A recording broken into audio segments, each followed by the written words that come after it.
نحمده ونستعينه ونستغفره ونعوذ بالله من شرور أنفسنا ومن سيئات أعمالنا من يهده الله فلا مضل له ومن يضلله فلا هادي له وأشهد أن لا إله إلا الله وحده لا شريك له وأشهد أن محمدا عبده ورسوله يا أيها الذين آمنوا اتقوا الله حق تقاته ولا تموتن إلا وأنتم مسلمون يا أيها الناس اتقوا ربكم الذي خلقكم من نفس واحدة وخلق منها زوجها وبث منهما رجالا كثيرا ونساء واتقوا الله الذي تساءلون به والأرحام إن الله كان عليكم رقيبا يا أيها الذين آمنوا اتقوا الله وقولوا قولا سديدا يصلح لكم أعمالكم ويغفر لكم ذنوبكم ومن يطع الله ورسوله فقد فاز فوزا عظيما أما بعد فإن خير الحديث كتاب الله وخير الهدي هدي محمد صلى الله عليه وسلم وشر الأمور محدثاتها وكل محدثة بدعة وكل بدعة ضلالة وكل ضلالة في النار أعوذ بالله من الشيطان الرجيم بسم الله الرحمن الرحيم اليوم أكملت لكم دينكم وأتممت عليكم نعمتي ورضيت لكم الإسلام دينا۔ محترم حاضرین جمعہ، قابل احترام بزرگوں، نوجوان بھائیوں، پیارے بچوں، یہ جو مہینہ ہمارے اوپر سایہ افغن ہے، یہ عربی کیلنڈر کا 8واں مہینہ شعبان کا مہینہ ہے، اور بڑے افسوس کی بات ہے مسلمانوں کے لیے کہ ہم خود تو مسلمان اپنے آپ کو پروف کرتے ہیں، ہم مسلمان اپنے آپ کو سماج کے سامنے ریپرزینٹ کرتے ہیں، لیکن اسلام سے جڑے ہوئے عربی مہینوں کے نام ہمیں نہیں معلوم۔ یہاں پر شاید کوئی ایسا آدمی مل جائے، چند لوگ ملیں گے جن کو انگلیوں پہ گنا جا سکتا ہے جن کو عربی مہینوں کے نام معلوم ہے۔ وجہ بھی کیا ہے؟ وجہ معلوم ہے ہمیں، وجہ معقول بھی ہے۔ وہ اس لیے کہ آج ہمارے سماج میں، ہمارے معاشرے میں، ہماری شادی بیاہ میں، ہماری خوشی اور غمی میں، ہمارے ہر معاملات میں یہی انگریزی کیلنڈر رائج ہے، جس کی وجہ سے آج ہمیں وہی انگریزی کیلنڈروں کے نام جنوری، فروری تا دسمبر یاد ہے، اور عربی کیلنڈر کے نام، عربی مہینوں کے نام ہمیں معلوم نہیں۔ تو وجہ معقول ہے، لہذا اگر معلوم بھی نہ ہو تو اس پر کوئی گناہ پڑنے والا آپ کو نہیں ہے، لیکن ہم مسلمان ہیں، اسلام سے ہمارا رشتہ جڑتا ہے، لہذا اسلام سے جب ہمارا رشتہ جڑ گیا تو اسلام سے ریلیٹڈ ہر چیز ہمیں معلوم ہونی چاہیے۔ اور جو 2-4 مہینوں کے نام ہمیں معلوم بھی ہیں، عربی مہینوں کے نام، تو اس کی وجہ بھی ہے کہ ان مہینوں کی فلاں فلاں تاریخ کو بدعات اور خرافات سے گھیر دیا گیا، اور جب وہ بدعتیں آتی ہیں تو پتہ چل جاتا کہ ہاں جناب والا یہ ربیع الاول کا مہینہ چل رہا ہے، رجب کا مہینہ چل رہا ہے، شعبان کا مہینہ چل رہا ہے۔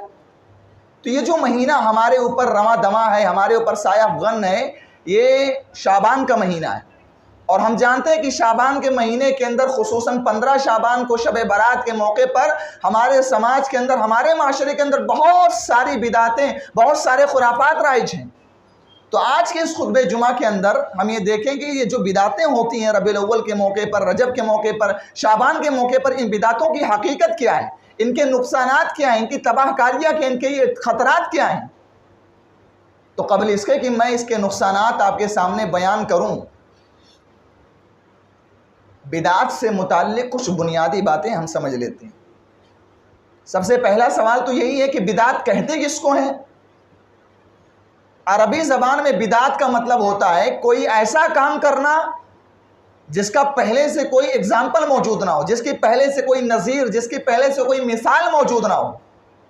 اسی لیے اللہ تبارک و تعالیٰ کی ایک صفت قرآن حکیم کے اندر، قرآن مجید کے اندر بیان کی جاتی ہے، بدیع السماوات والارض۔ اللہ تبارک و تعالیٰ نے آسمانوں اور زمین کو پیدا کیا، اور ایسے پیدا کیا کہ اس کا پہلے سے کوئی اگزامپل نہیں تھا، پہلے سے کوئی مثال، پہلے سے کوئی ماڈل، پہلے سے کوئی آرکیٹیکچر نہیں تھا کہ اللہ تبارک و تعالیٰ نے اس ماڈل کو سامنے رکھ کر کے آسمانوں اور زمین کی تخلیق کی۔ تو بدعت کا لغوی مطلب، لٹریری میننگ کیا ہے؟ کوئی ایسا کام کرنا جس کی پہلے سے کوئی مثال موجود نہ ہو۔ شریعت میں بدعت کہتے ہیں ہر وہ کام جس کا تعلق دین سے ہو۔ بہت غور سے سمجھیے گا اس تعریف کو، اور توجہ چاہتا ہوں اس تعریف پر۔ ہر وہ کام جس کا تعلق دین سے ہو، جسے دین سمجھ کر کے، ثواب سمجھ کر کے کیا جائے۔ آج ربیع الاول کے موقع پہ جو بدعت و خرافات ہمارے بھائی پروموٹ کرتے ہیں، وہ آپ کا دامن پکڑ لیں گے، گریبان پکڑ لیں گے، بولیں گے یہ بولتے ہو فلاں بدعت ہے، ربیع الاول کے موقع پہ میلاد بدعت ہے، رجب کا کوڑا بدعت ہے، محرم کا کیڑا بدعت ہے، یہ شعبان کی شب برات بدعت ہے۔ تم یہ بتاؤ یہ جینس پہن کے گھوم رہے ہو، یہ بدعت ہے کہ نہیں بدعت ہے؟ میٹرو سے، لوکل سے سفر کر رہے ہو، یہ اللہ کے نبی کے زمانے میں نہیں تھے، تو یہ ساری چیزیں بدعت ہے کہ نہیں بدعت ہے؟ تو یاد رکھو کہ بدعت کو محدود کر دیا گیا ہے، بدعت کو گھیر دیا گیا ہے کن چیزوں سے؟ عبادات سے۔ آپ کی جنس کا تعلق عبادت سے نہیں ہے۔ یہ میٹرو، پیزا، برگر، یہ لوکل، یہ ایروپلین، ان چیزوں کا تعلق عبادات سے نہیں ہے، ان چیزوں کا تعلق معاملات سے ہے۔ تو ہر وہ چیز جس کو دین سمجھ کر کے، ثواب سمجھ کر کے کیا جائے، اور اس کی کوئی اصل، اس کا کوئی پروف، اس کی کوئی بنیاد قرآن اور سنت کے اندر موجود نہ ہو، دیٹ از کالڈ بدعہ، اس کا نام بدعت۔ اور ایک بات اور نوٹ کر لو کہ اگر کسی بھی عمل کے کرنے کا ثبوت اللہ کے نبی جناب محمد رسول اللہ صلی اللہ علیہ وسلم کے صحابہ کرام سے ملتا ہے، تب بھی وہ عمل بدعت نہیں ہے۔ تو یہ ہوئی بدعت کا لغوی مطلب اور اس کا شرعی مطلب۔ بدعت کتنی خطرناک چیز ہے، اس کا اندازہ آپ اس بات سے لگائیے کہ دور نبوی کے اندر اللہ کے نبی صلی اللہ علیہ وسلم کے زمانے کے اندر بدعت کی بات نہیں پائی جاتی تھی، بدعت کا کوئی نام و نشان نہیں تھا، بدعت کا کوئی پہلو ہمیں نظر نہیں آتا ہے اللہ کے نبی صلی اللہ علیہ وسلم کے زمانے میں۔ لیکن اللہ کے نبی صلی اللہ علیہ وسلم کا معمول تھا، آپ کنٹینیو، ریگولر، آپ اپنے ہر خطبے کے اندر اسی بدعت کا ذکر کرتے تھے۔ فإن خير الحديث كتاب الله وخير الهدي هدي محمد صلى الله عليه وسلم وشر الأمور محدثاتها وكل محدثة بدعة وكل بدعة ضلالة وكل ضلالة في النار۔ ہر وہ کام جو دین کے اندر نیا نکالا جائے وہ بدعت ہے، وکل بدعت ضلالہ، اور ہر بدعت گمراہی ہے، وکل ضلالۃ فی النار، اور ہر گمراہی موجب جہنم ہے، ہر بدعت جہنم کی طرف لے کے جانے والی۔ تو آپ غور کیجئے، اللہ کے نبی صلی اللہ علیہ وسلم کے زمانے میں بدعت کا کوئی تصور نہیں تھا، لیکن اللہ کے نبی صلی اللہ علیہ وسلم بدعت کی خطرناکی کو بیان کرتے ہوئے اپنے ہر خطبے کے اندر اسی بدعت کا ذکر کرتے تھے۔ اور جب اللہ کے نبی صلی اللہ علیہ وسلم کی اس حدیث پر نظر پڑتی ہے تو ایسا لگتا ہے کہ جناب محمد رسول اللہ صلی اللہ علیہ وسلم نے موجودہ دور میں پائے جانے والے ہر بدعت کو اپنے سامنے رکھ کر کے یہ حدیث رسول بیان کی ہے۔ امام ابو داؤد رحمۃ اللہ علیہ اپنی حدیث کی کتاب سنن ابی داؤد کے اندر یہ حدیث لائے ہیں۔ حدیث کے راوی حضرت ارباد بن ساریہ رضی اللہ تعالیٰ عنہ۔ اللہ کے نبی صلی اللہ علیہ وسلم نے ایک مرتبہ خطبہ دیا، وعدنا رسول اللہ صلی اللہ علیہ وسلم موعظۃ بلیغہ، بڑا ہی پرمغز، بڑا ہی پرزور اور بڑا ہی مدلل خطاب اللہ کے نبی صلی اللہ علیہ وسلم نے دیا، خطبہ دیا۔ وجلت منها القلوب وذرفت منها العیون، صحابہ کہتے ہیں ہمارے دل دہل اٹھے، ہماری آنکھوں سے آنسو جاری ہو گئے۔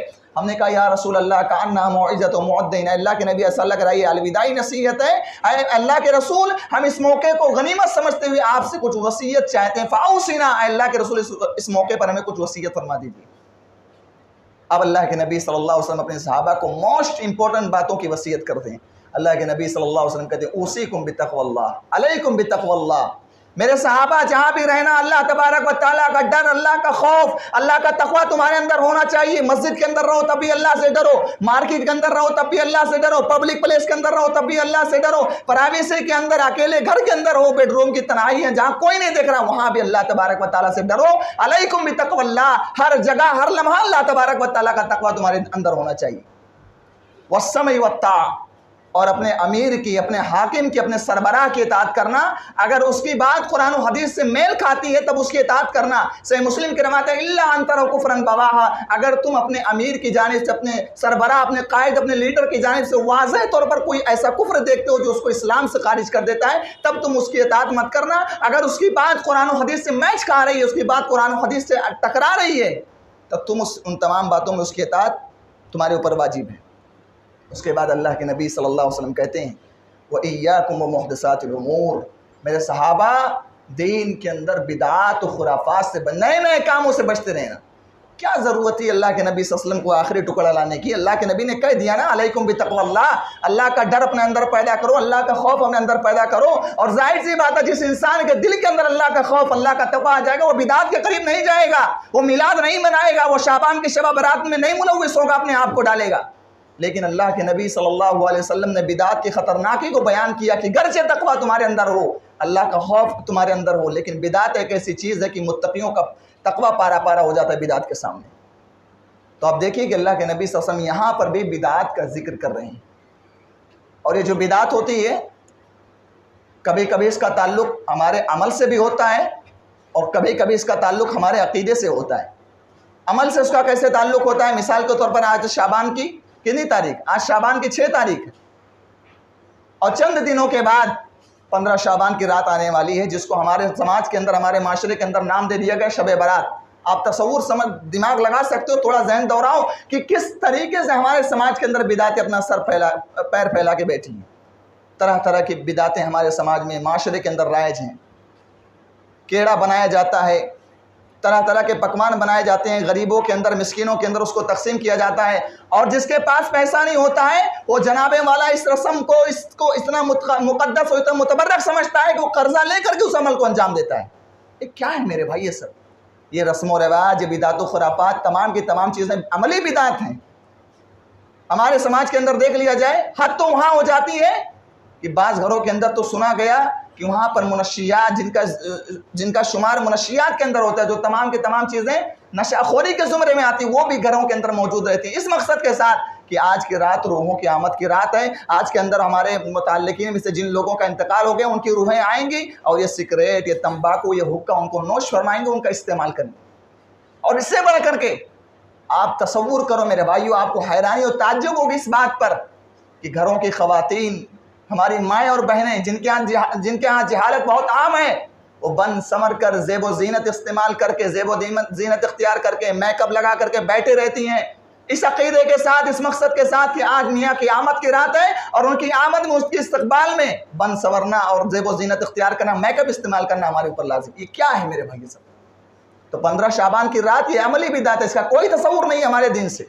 ربیع الاول کا مہینہ آیا، ربیع الاول کی 12 تاریخ کو ہمارے بہت سارے بھائی نبی کریم صلی اللہ علیہ وسلم کے نام پر میلاد مناتے ہیں، جس کا کوئی تصور نہیں۔ ابھی رجب کا مہینہ گزرا، 22 رجب کو ہمارے بہت سارے بھائی یہ سمجھتے ہیں کہ 22 رجب کی تاریخ سیدنا امام جعفر صادق رحمۃ اللہ علیہ کے پیدائش کی تاریخ۔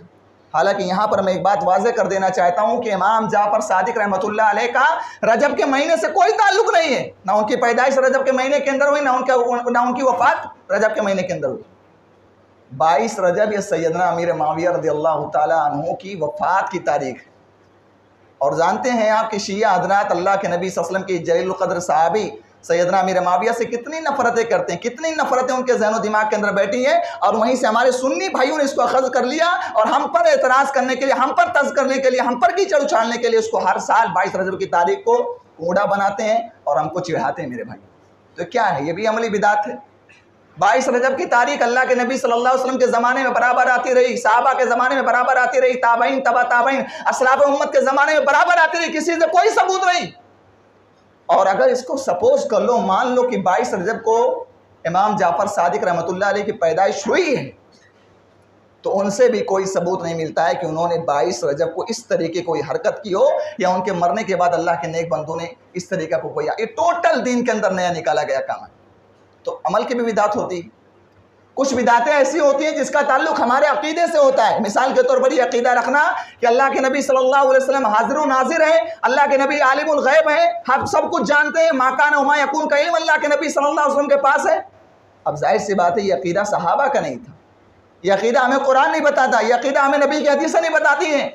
قرآن تو کہتا ہے قل لا یعلم الغیب الا اللہ، غیب کا علم صرف اللہ تبارک و تعالیٰ کو، ہمارے نبی کو صرف اتنا ہی معلوم جتنا اللہ تبارک و تعالیٰ نے آپ کو بتایا۔ بہت سارے مواقع ہیں، بہت ساری ایسے واقعات ملتے ہیں کہ اللہ کے نبی صلی اللہ علیہ وسلم نے کہا مجھے نہیں معلوم، بڑی مشہور حدیث ہے، حدیث جبرائیل صحیحین کے روایت، اللہ کے نبی صلی اللہ علیہ وسلم کے پاس حدیث جبرائیل آتے ہیں، حضرت جبرائیل اسلام آتے ہیں اور آپ سے ایمان، اسلام، احسان کے بارے میں سوال کرتے ہیں۔ اللہ کے نبی صلی اللہ علیہ وسلم بالتفصیل ان کو جواب دیتے ہیں، لیکن اللہ کے نبی سے جب یہ پوچھا گیا یا رسول اللہ اخبرنی عن الساعہ، اے اللہ کے نبی ذرا قیامت کے بارے میں بتلا دیجئے، قیامت کب آئے گی؟ اللہ کے نبی صلی اللہ علیہ وسلم نے کہا مل مسئول عنہا بأعلم من السائل، جتنا تم کو معلوم ہے اتنا مجھے معلوم ہے، قیامت کب آئے گی مجھے نہیں معلوم۔ تو اب یہ عقیدہ رکھا جاتا ہے کہ اللہ کے نبی صلی اللہ علیہ وسلم عالم الغیب ہیں، یہ عقیدہ قرآن سے ثابت نہیں، نبی کی حدیثوں سے ثابت نہیں، صحابہ سے ثابت ہے، بدعت ہے میرے بھائی ہوئی۔ تو عمل کی بھی بدعت ہوتی ہے اور عقیدے کی بھی بدعت ہوتی ہے، اسی لیے میرے بھائیوں بدعت کو کبھی ہلکے میں مت لینا۔ یہ مت سوچو کہ میلاد منا رہا ہے چلو اس کے ساتھ چائے کی چسکیاں لے لیتے ہیں، رجب کا کوڑا بنا رہا ہے رجب کے کوڑے میں سے ہم تھوڑا سا کھا لیتے ہیں، محرم کا کیڑا، ہلکے میں مت لینا۔ امام محمد بن عمر بازمول حفیظہ اللہ سعودی عرب کے ایک جید عالم ہے، منہج غیرت کوٹ کوٹ کر بھری ہوئی عالم دین کے اندر، وہ بیان فرماتے لیس من منہج السلف تحوین امر البدع و امر صاحبہا، سلف کا یہ منہج نہیں ہے، اہل حدیث کا یہ منہج نہیں ہے کہ بدعتی کے معاملے کو ہلکے میں لیا جائے یا بدعت کو ہلکے میں لیا جائے، یہ سلف کا منہج نہیں ہے۔ اسی لیے میرے بھائیوں بدعت کو کبھی ہلکے میں مت لینا۔ ہمارے سماج کے اندر، ہمارے معاشرے کے اندر اگر کسی کے بارے میں پتہ چل جائے کہ وہ لوگوں کا حق مار رہا ہے، لوگوں کی زمین و جائیداد پر ناجائز قبضہ کر رہا ہے، لوگوں کی زمینوں کو ہڑپ لیتا ہے، اس کا کام 2 نمبر کا ہے، ہم اسے کیا کہتے ہیں؟ ہم اسے کہتے ہیں وہ جناب والا بڑا بیکار آدمی ہے، فلاں صاحب جو ہیں بڑے بیکار آدمی ہیں، ان کے یہاں 2 نمبر کا کاروبار ہو رہا ہے، ان کے یہ تمام کی تمام چیزیں حرام کی تمام چیزیں آ رہی ہیں، لوگوں کا حق مار رہے ہیں، لوگوں کی زمین و جائیداد پر قبضہ کر رہے ہیں، لوگوں کے مال پر ڈاکہ ڈال رہا ہے۔ بدعتی کیا کرتا ہے بھائی؟ وہ تو نبی کی شریعت پر ڈاکہ ڈال رہا ہے، وہ تو نبی کے دین پر ڈاکہ ڈال رہا ہے۔ ایک بدعت کرنے والا انسان اپنی زبان سے کہے یا نہ کہے لیکن اس کا عمل یہ بتا رہا ہے کہ اس نے محمد رسول اللہ صلی اللہ علیہ وسلم کے دین کو مکمل نہیں سمجھا۔ اگر اس نے محمد رسول اللہ کے دین کو مکمل سمجھا ہوتا تو اس طریقے سے کھلے عام بدعت و خرافات نہ مناتا میرے بھائیو، انجام نہ دیتے۔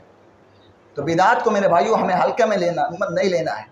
اللہ کے نبی صلی اللہ علیہ وسلم اور صحابہ کرام نے بدعت کے تمام چور دروازوں کو بند کرنے کی کوشش کی ہے۔ ایک مرتبہ حضرت عبداللہ بن مسعود رضی اللہ تعالیٰ عنہ کوفہ کی مسجد میں داخل ہوئے، دیکھا کہ کچھ لوگ گھیرا بنا کر کے بیٹھے ہوئے ہیں اور گھیرے کے بیچ میں وہ ایک آدمی بیٹھا ہے اور وہ کہہ رہا کبروا مئتن حللوا مئتن سبحوا مئتن، 100 مرتبہ اللہ اکبر پڑھو، 100 مرتبہ لا الہ الا اللہ پڑھو، 100 مرتبہ سبحان اللہ پڑھو۔ تو سب کنکری اٹھا کر کے لا الہ الا اللہ سبحان اللہ الحمدللہ پڑھ رہے ہیں۔ عبداللہ بن مسعود رضی اللہ تعالیٰ عنہ داخل ہوتے ہیں، دیکھیں کیا کر رہے ہو تم لوگ، کیا کر رہے ہو تم لوگ؟ ان لوگوں نے کہا کہ ابو عبد الرحمن یہ ہم کنکریوں کے ذریعے اللہ تبارک و تعالیٰ کا ذکر کر رہے ہیں، اللہ کو یاد کر رہے ہیں۔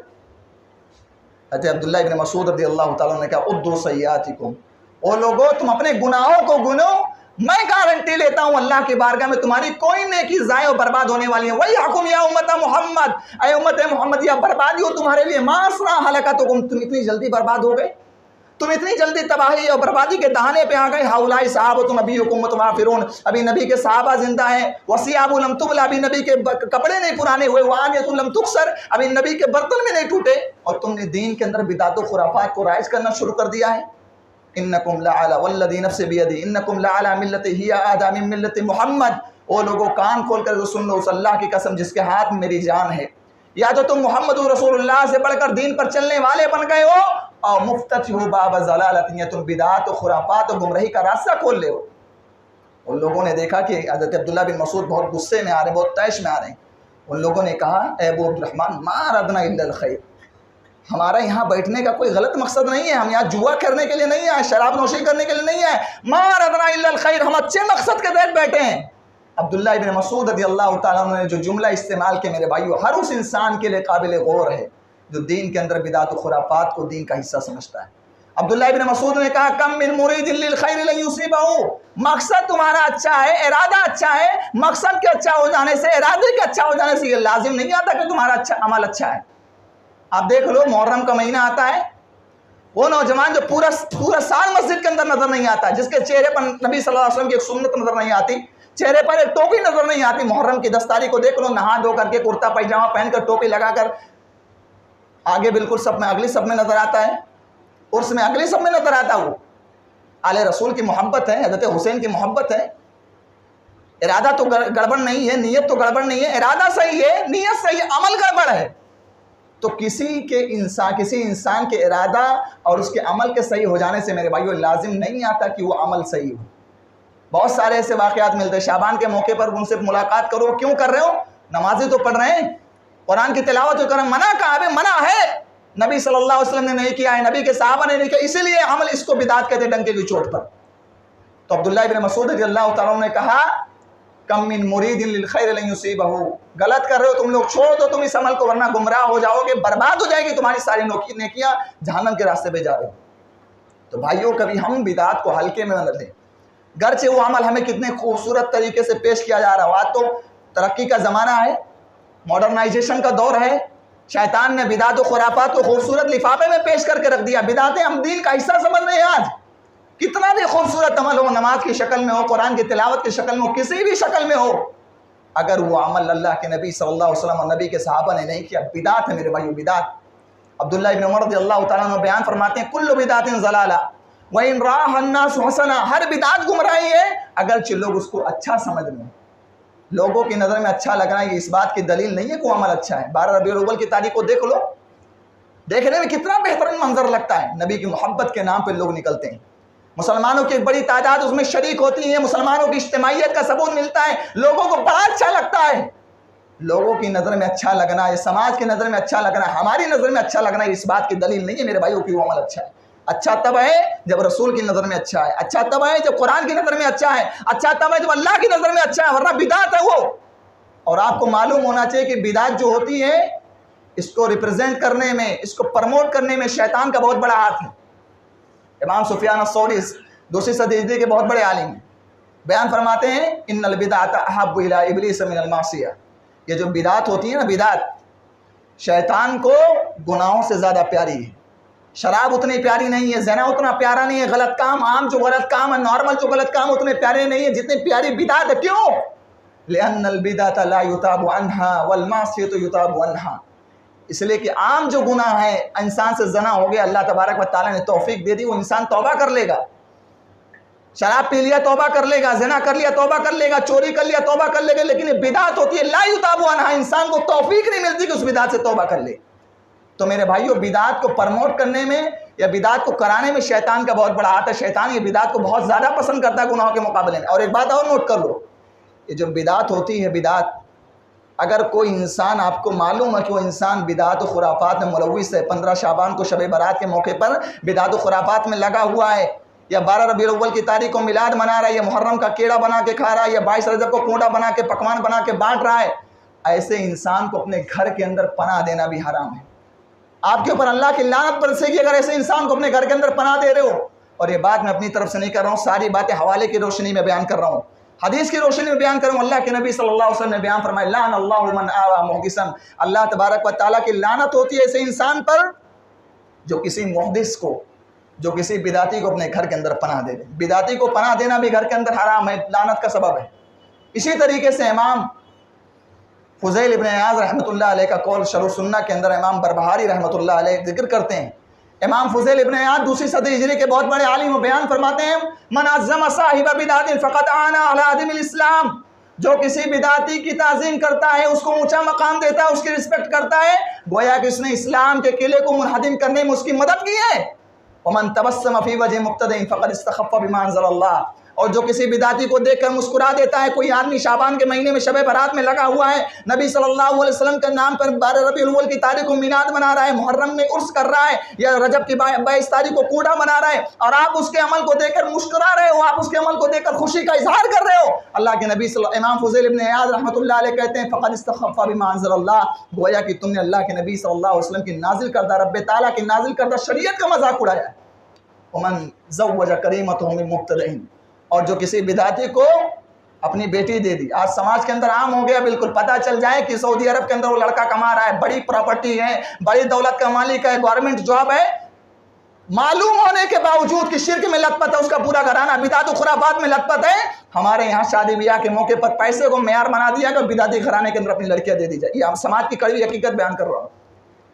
ومن زوج کریمتہ من مبتدع فقد قطع رحمها، جو کسی بدعتی کو اپنی بیٹی دے دے اس نے اپنی بیٹی سے قطع تعلق کر لیا، اپنی بیٹی سے رشتہ کاٹ لیا۔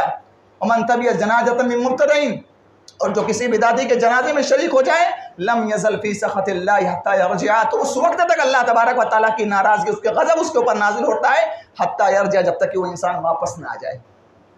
پیارے بھائیوں، یہاں پر امام فضیل ابن عیاض رحمۃ اللہ علیہ کی باتیں ہمیں تھوڑی سخت معلوم ہو رہی ہیں۔ کیوں؟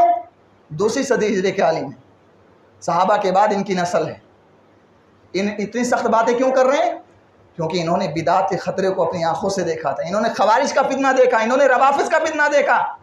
لیکن ہمارے سماج کے اندر، ہمارے معاشرے کے اندر، یا ہمارے رشتہ داروں میں، ہمارے پڑوسیوں میں، یا ہمارے گھر کے اندر ایسے اگر لوگ ہیں جن کے بارے میں معلوم ہے کہ ان کے یہاں محرم کے اندر الگ مسئلہ چل رہا ہے، شعبان میں الگ مسئلہ چل رہا ہے، اور اسی طریقے سے ربیع الاول کے اندر الگ مسئلہ چل رہا ہے، ان پر ہم یہ تمام کی تمام چیزیں فٹ نہیں کریں گے۔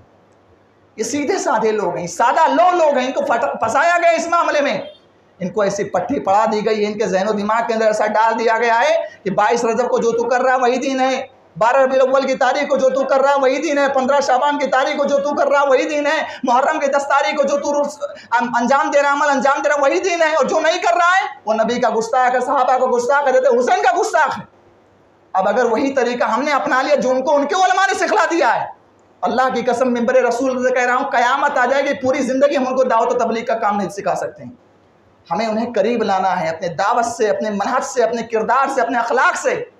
تو حدیثوں کے اندر یا سلف کے اقوال میں جہاں پر یہ بیان کیے گئے ہیں کہ بدعتی سے سلام مت کرو، بدعتی کو اپنے گھر کے اندر پناہ مت دو، یا بدعتی سے کاروبار مت کرو، تو وہاں پر وہ لوگ مراد ہیں جو بدعات کے دائی ہیں، جو بدعات کے علمبردار ہیں، جو بدعات کو پرموٹ کرنے والے ہیں، جن کو معلوم ہے کہ کیا بدعت ہے کیا سنت ہے، ان کے اوپر ہم تمام چیزیں فٹ کریں گے۔ ہمارے سماج کا جو عام طبقہ ہے ان پر یہ ہم تمام کی تمام چیزیں فٹ نہیں کریں گے میرے بھائی، لیکن پھر بھی ان کی بدعات کو بدعت ہم کہیں گے۔ ایسا نہ ہو کہ ہم ان کے معاملے کو ہلکا لے رہے ہیں اور محرم کا کیڑا ان کے ساتھ کر رہے ہیں، رجب کی 22 تاریخ کو کوڑا ان کے ساتھ کریں، ان کے ساتھ 12 ربیع الاول کی تاریخ کو میلاد میں شریک ہو۔ نہیں، بدعت ہے، لیکن دونوں کے ساتھ ہمارا جو سلوک ہونا چاہیے اس میں فرق ہونا۔ ایک آدمی جو بدعت کا گرو گھنٹال ہے، بدعت کو پرموٹ کر رہا ہے، بدعت کو بانٹ رہا ہے، اور ایک آدمی جو سیدھا سادہ ہے، جس کو پھنسایا گیا ہے، جو جاہل ہے، جسے معلوم نہیں بدعت کیا چیز ہے، دونوں میں فرق ہے میرے بھائیوں۔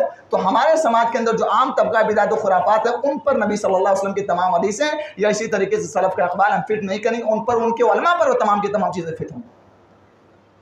اب ہم وقت بہت کم بچا ہے، بدعت کے نقصانات آپ کے سامنے بیان کر دیتے ہیں۔ بدعت کا سب سے پہلا نقصان جو ہوتا ہے کہ امت کی یونٹی، امت کی اتحاد کو توڑ پھوڑ کے رکھ دیتا ہے۔ علامہ اقبال کا بڑا مشہور شعر ہے، منفعت ایک ہے اس قوم کی، نقصان بھی ایک ہی سب کا نبی، دین بھی ایمان بھی ایک، حرم پاک بھی اللہ بھی قرآن بھی ایک، کچھ بڑی بات تھی ہوتے جو مسلمان ایک تھے، لیکن ان کے درمیان فرقے پیدا ہو گئے بدعت کے ذریعہ۔ کیا نبی کے صحابہ کے درمیان اختلاف نہیں تھا؟ بالکل اختلاف تھا۔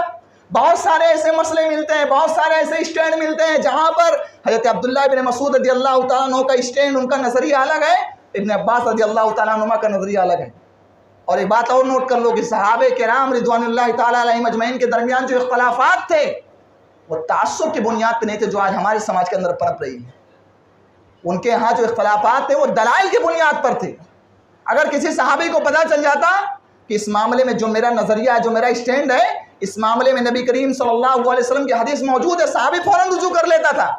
لیکن آج کے دور میں جب بدعتیں پیدا ہو گئیں، خوارج پیدا ہوئے، شیعہ پیدا ہوئے، تقدیر کا انکار کرنے والے قدریہ پیدا ہو گئے، تقدیر میں انسان کو مجبور سمجھنے والے جبریہ پیدا ہوئے، اللہ تعالیٰ کے صفات کا انکار کرنے والے جہمیہ پیدا ہوئے، معتزلہ پیدا ہوئے، مرجیہ پیدا ہوئے، دنیا کے فرقے پیدا ہوئے، یہ بدعت کے ذریعے پیدا ہوئے میرے بھائی۔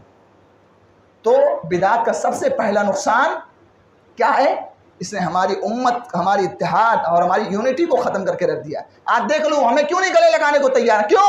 وہ اس لیے کہ ہم شب برات نہیں مناتے ہیں، ہم میلاد میں محمد رسول اللہ صلی اللہ علیہ وسلم کے نام پر میلاد نہیں مناتے ہیں، رجب کا کوڑا ہم نہیں مناتے، اسی لیے وہ ہم سے بات کرنے کے لیے تیار نہیں۔ بدعتوں نے ہمیں بانٹ رکھا ہے، بدعتوں نے ہمیں بانٹ رکھا ہے، اور اس قدر بانٹ دیا کہ باقاعدہ مسجدوں کے گیٹ پر یہ پینر لگا کے رکھ دیا گیا کہ جناب والا ایک خاص مسلک کی مسجد ہے، اس میں فلاں فلاں مسلک کے لوگ نہ آئیں ورنہ ان کے ساتھ جنگ کی کٹائی کی جائے گی۔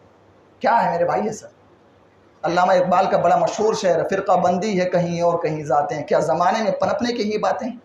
اخبارات کے اندر اور سوشل میڈیا کے ذریعے جب پردے سماعت پر یہ بات گزرتی ہے کہ ایک علاقے کے اندر الگ الگ نام پر کئی مسجدیں ہیں، ایک مسلک کے نام پر دوسری مسجد بنی ہوئی ہے، فلاں مسلک کے نام پر فلاں مسجد ہے، اور باقاعدہ اس کے اندر ایک گارڈ کو لگا دیا گیا کہ اگر اس میں کوئی وہابی آ گیا، کوئی اہل حدیث آ گیا تو اس کو جوتا مار کے بھگا، پوری مسجد دھل دیا۔ یہ کیا ہے؟ کیا ہے میرے بھائیو یہ سب؟ چلتے ہیں دبے پاؤں کوئی جاگ نہ جائے، غلامی کے اسیروں کی یہ خاص ادا ہے، جو قوم حق بات پر ہوتی نہیں یکجا، اس قوم کا حاکم ہے بس اس کی سزا ہے۔ آج ہم رونا روتے ہیں کہ مسلمانوں کی مسجدیں تباہی کے دانے پر، مسلمانوں کی مسجدوں کو مارا جا رہا ہے، گرایا جا رہا ہے، مدرسے بند کر دیے جاتے ہیں، علماء کو گھسیٹ کے جیلوں کے اندر ڈالا جاتا ہے۔ یہ ہماری نا اتفاقی عدم اتحاد کا نتیجہ ہے۔ یہ ہم آج فرقہ لڑ رہے ہیں، جس کی وجہ سے آج ظالم حکمرانی ہمارے پر مسلط ہے، اور وہ انسان ہماری ریڑھ کی ہڈی کو توڑنے میں لگا ہوا ہے۔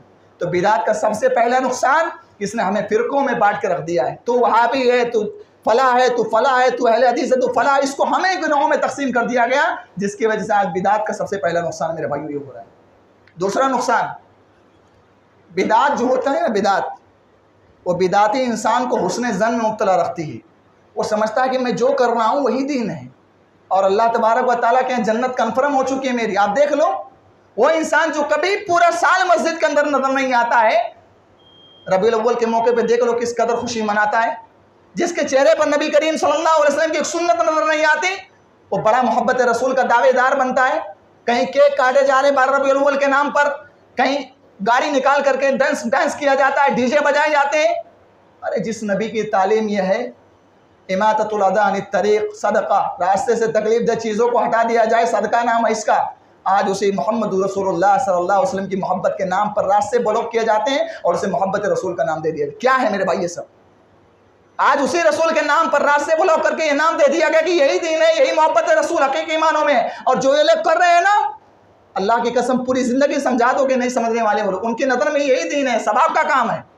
لیکن ایک بات یاد رکھو کہ گرچہ ان کی نظر میں یہ دین ہے، اللہ تبارک و تعالیٰ نے ایسے لوگوں کے بارے میں سورہ غاشیہ کے اندر بیان فرمایا، هل أتاك حدیث الغاشیہ وجوہ یومئذ خاشعہ عاملۃ ناصبہ تصلیٰ نارا حامیہ۔ قیامت کے دن کچھ لوگ آئیں گے، بہت ساری نیکیاں، بہت سارے عمرے، بہت سارے صدقہ و خیرات، بہت ساری عبادتیں، بہت سارے قرآن کی تلاوت۔ رجب کے مہینے کے اندر انہوں نے کوڑا بنایا ہوگا، 15 شعبان کی رات کو انہوں نے جاگ کر عبادتیں کی ہوگی، ہزاری نماز پڑھا ہوگا، ایسی عبادتیں انہوں نے انجام دی ہوگی جس کا تصور محمد رسول اللہ کے دین سے نہیں ملتا ہے۔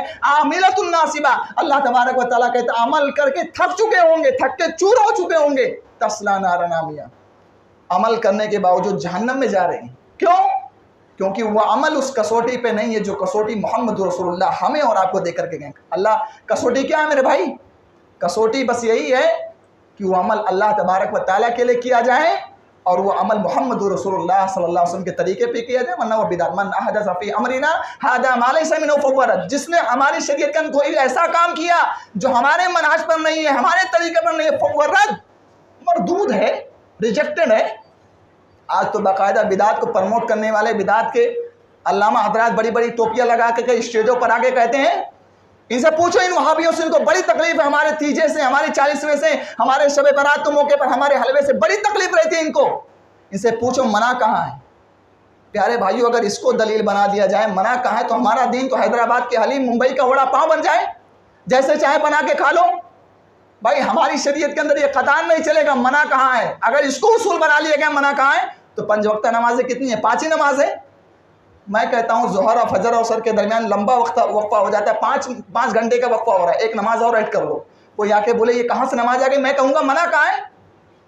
ہمارے شریعت کے اندر دو ہی عید ہے نا، 2 ہی عید، اور دونوں عیدیں ثواب کی جگہ ہیں، اپنے اپنے جگہ پر ثواب، ان پر مسلم ہے، ثواب مل رہا ہے۔ میں کہتا ہوں عید الفطر کے بعد عید الاضحیٰ فوراً آ جاتی ہے، اس کو 4-5 مہینے کے بعد رکھ دیا جائے، ایک اور عید ایڈ کر لی جائے ثواب کے مقصد سے۔ بولے گا کہاں سے آ گئی، بولے منع کہاں ہے؟ تو دین کے اندر، شریعت کے اندر یہ قطعاً نہیں۔ ابھی اذان ہوئی نا، اذان ہمارا کلمہ کیا ہے؟ لا الہ الا اللہ محمد رسول اللہ۔ اذان کس پہ ختم ہوئی ہے؟ لا الہ الا اللہ پر۔ میں مؤذن صاحب کو بولوں گا جا کے پھر سے اذان دو، بولیں گے کیوں؟ میں بولوں گا آپ کا کلمہ مکمل ہوا نہیں ہوا، وہ بولیں گے یہ کہاں سے لا رہے؟ میں بولوں گا منع کہاں ہے؟ تو دین کے اندر، شریعت کے اندر یہ کبھی نہیں چلے گا میرے بھائیوں کہ منع کہاں ہے۔ دین کے اندر چلے گا ثابت کہاں ہے، where is the proof, where is the essence, where is the دلیل۔ دلیل کی بنیاد پر دین اور شریعت کے اعمال ہمارے پروف کیے جاتے ہیں میرے بھائی۔ تو یہ بدعت کا دوسرا نقصان ہے کہ بدعت جو ہوتی ہے انسان کو حسن ظن میں مبتلا کرتی ہے۔ وہ انسان سوچتا ہے کہ میں بہت نیکیاں کر رہا ہوں، لیکن حقیقی معنوں میں بدعت، خرافات جو انجام دے رہا ہے نا، وہ ثواب نہیں عذاب کما رہے ہیں میرے بھائیوں۔ اور آخری چیز بدعت کا سب سے بڑا نقصان، جب بھی بدعت آتی ہے، میرا یہ جملہ نوٹ کیجئے گا، جب بھی بدعت آتی ہے سماج سے، معاشرے سے ضرور نہ ضرور کوئی سنت مر جاتی ہے۔ حضرت حسان ابن عطیہ رحمۃ اللہ علیہ تابعی ہیں، بیان فرماتے ہیں کہ جب بھی کسی سماج اور معاشرے کے لوگوں نے بدعت نکالی ہے ضرور کوئی نہ کوئی سنت ختم ہوئی ہے۔ اللہ کے نبی صلی اللہ علیہ وسلم کی حدیث کیا ہے؟ فرض نمازوں کے بعد جب سلام پھیر دیا جائے اس کے بعد اللہ کے نبی صلی اللہ علیہ وسلم نے کہا اذکار بعد الصلاۃ پڑھے جائیں، اللہ اکبر، استغفر اللہ، اللہم انت السلام، اللہم انی علی ذکرک، معوذتین ہیں، قل اعوذ برب الناس ہے، قل اعوذ برب الفلق ہے، آیت الکرسی ہے، چاروں کن ان کو پڑھا جائے۔ اب بھائی ہمارے یہاں کیا ہو گیا؟ امام صاحب نے سلام پھیرا، امام صاحب مقتدیوں کی طرف متوجہ ہوئے، امام صاحب ہاتھ اٹھا دیے، مقتدی حضرات بھی ہاتھ اٹھا کے دعا کر رہے ہیں، امام صاحب نے ہاتھ نیچے کر لیا، مقتدی حضرات بھی ہاتھ نیچے کر لیے، امام صاحب سنت پڑھنا شروع کر دیے، مقتدی حضرات بھی سنت اب یہ جو طریقہ بنا دیا گیا ہے اجتماعی دعا کا، اس کا کوئی تصور انڈیویجولی اگر آپ دعا کرنا چاہیں فرض نماز کے بعد اذکار بعد الصلاۃ پڑھی، اس کے بعد آپ دعا کرتے رہیے۔ امام کا تعلق سلام پھیرنے کے بعد آپ سے ختم ہو گئے میرے بھائی۔ اب امام صاحب کو اولاد چاہیے، آپ آمین پہ آمین کہے جا رہے ہو، کہاں سے معاملہ صحیح ہوگا بتاؤ؟ امام صاحب کو اولاد چاہیے اور آپ آمین پہ آمین کہے جا رہے ہو، آپ کے یہاں گھر کے اندر بچوں کی بھرمار ہو رہی ہے، کہاں سے صحیح ہو رہا ہے؟ تو امام سے آپ کا تعلق ختم ہو گیا، اب امام صاحب کیا کر رہے ہیں آپ کیا کر رہے ہیں اس سے کوئی مطلب نہیں ہے۔ تو ہمارے سماج کے اندر، معاشرے کے اندر، ہمارے ان بھائیوں کے یہاں جہاں پر یہ بدعتیں ہو رہی ہیں آپ دیکھ لو، 100% کہہ رہا ہوں ان کے یہاں اذکار بعد الصلاۃ نہیں پڑھے جاتے، یہی بدعت رائج ہونے کی وجہ سے۔ تو ایک بدعت آئی، دوسری سنت مر گئی۔ شب برات ابھی آنے والی ہے 4-5-6 دنوں کے بعد، جس کا کوئی تصور نہیں ہمارے دین کے اندر۔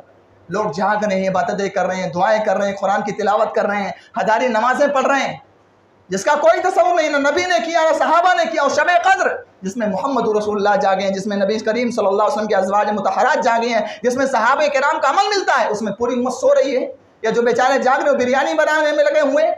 تو ایک بدعت آئی، سنت کا خاتمہ ہو گیا۔ تو یہ اصول ہے میرے بھائیوں کی جب بھی سماج کے اندر، معاشرے کے اندر بدعت آتی ہے ضرور نہ کوئی سنت مر جاتی ہے۔ تو ضرورت ہے اس بات کی کہ ان تمام بدعت و خرافات کو تھوڑا اس معاملے میں سینسٹیو رہو، ہلکے میں مت لو کہ ارے میلاد تو منا رہا ہے، شب برات کے موقع پر قرآن کی تلاوت ہلکے میں مت لینا میرے بھائی، اس کے قریب مت جاؤ۔ ہمارے شریعت کے اندر ان تمام کی تمام چیزوں کا کوئی تصور نہیں ہے، اور ہمارے یہ دلی خواہش رہتی ہے کہ کل قیامت کے دن محمد رسول اللہ صلی اللہ علیہ وسلم کے ہاتھوں جام کوثر نصیب ہو۔ اللہ ہوں اگر ہم بدعت و خرافات میں اپنی زندگی گزار کے گئے ہیں، محمد رسول اللہ صلی اللہ علیہ وسلم جو اپنی امت سے اتنی محبت کرتے ہیں، دھتکار دیں گے اپنی بارگاہ سے۔ امام ابن عبد البر مالکی ہیں، بیان فرماتے ہیں کل من احدث فی الدین فهو من المطرودین علی الحوض۔ آخری قول بیان کر کے بات ختم کر رہا ہوں۔ جو آدمی دین کے اندر بدعت و خرافات نکالنا ہے، کل قیامت کے دن اللہ تبارک و تعالیٰ کی بارگاہ میں محمد رسول اللہ کے حوض سے دھتکار دیا جائے گا۔ کل قیامت کے دن اللہ کے نبی صلی اللہ علیہ وسلم اپنی امت کو جام کوثر پلانے کے لیے حوض پر بیٹھے ہوں گے۔ کچھ لوگ آئیں گے، محمد رسول اللہ کے قریب ہوں گے، اللہ کے نبی صلی اللہ علیہ وسلم کے قریب ہوں گے، فرشتے ان کے درمیان حائل ہو جائیں گے۔ اللہ کے نبی صلی اللہ علیہ وسلم کہیں گے ان کے اعضائے وضو چمک رہے ہیں، ان کا چہرہ چمک رہا ہے، ان کا ہاتھ چمک رہا ہے، ان کے پیر چمک رہے ہیں، ان کے سارے اعضائے وضو چمک رہے ہیں، قریب آنے دو، میں ان کو پلاؤں گا، میری امت کے لوگ ہیں۔ اللہ کے نبی صلی اللہ علیہ وسلم کو کہا جائے گا انک لا تدری ما احدث بعدک، اے محمد رسول اللہ صلی اللہ علیہ وسلم آپ نہیں جانتے ہو یہ بدعتی لوگ ہیں، یہ انہوں نے بدعت و خرافات کو نکالا تھا۔ انک لا تدری ما احدث بعدک بدلوا بعدک، انہوں نے آپ کے مرنے کے بعد آپ کے دین کے چہرے کو مسخ کر کے رکھ دیا تھا، دین کی شبیہ بگاڑ کے رکھ دی تھی، ایسی ایسی چیزوں کو راج کر کے رکھ دیا تھا جس کا تصور آپ کے دین سے نہیں۔ محمد رسول اللہ جو اپنی امت سے کتنی محبت کرتے ہیں بھائی، کتنی محبت کرتے تھے، تہجد کی نمازوں میں رویا تو ہمارے لیے، آپ کے لیے، نہ اپنے بچوں کے لیے کبھی نہیں رویا۔ محمد رسول اللہ پوری زندگی تہجد کی نماز میں ہمارے لیے روتے رہے، ہماری ہدایت کے لیے دعائیں کرتے رہے، اتنی محبت کرتے تھے وہ ہم سے رسول۔ جب پتہ چلے گا کہ یہ بدعتی ہے، بدعت و خرافات میں زندگی گزار کے آیا ہے، اللہ کے نبی بیان فرماتے ہیں سحقن سحقن لمن غیر آبادی، کہیں گے ان کو گھسیٹ کر جہنم کے اندر پھینک دو، انہوں نے میرے مرنے کے بعد میرے دین کی شبیہ بگاڑ کے رکھ دی۔ تو بدعتی انسان، اس کو نبی کا حوض سے دھتکار دیا جائے گا، اس کو جام کوثر ملنے والا نہیں۔ یہ بہت سارے نقصانات ہیں، ضرورت ہے اس بات کے وقت ختم ہو گیا۔ اللہ تبارک و تعالیٰ سے دعا رب تعالیٰ تو ہمیں ہر قسم کی بدعت و خرافات سے، ہر قسم کے رسومات سے اپنے دامن کو بچانے کی توفیق عطا فرمائے۔ رب تعالیٰ آج کی اس مجلس میں، اس خطبہ جمعہ کے موقع پر ہمارے وہ بھائی جو بیمار ہیں ان کو شفائے کامل عاجل عطا فرمائے، جو مقروض ہیں ان کے قرضوں کی ادائیگی عطا فرما دے۔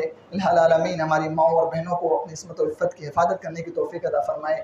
رب تعالیٰ ہماری بہنوں کو ایمان کی اہمیت کو سمجھنے کی توفیق عطا فرمائے۔ پروردگارہ آج کی رب تعالیٰ ہماری مسجدوں کی، ہمارے علماء کی، ہمارے دعات کی حفاظت فرمائے۔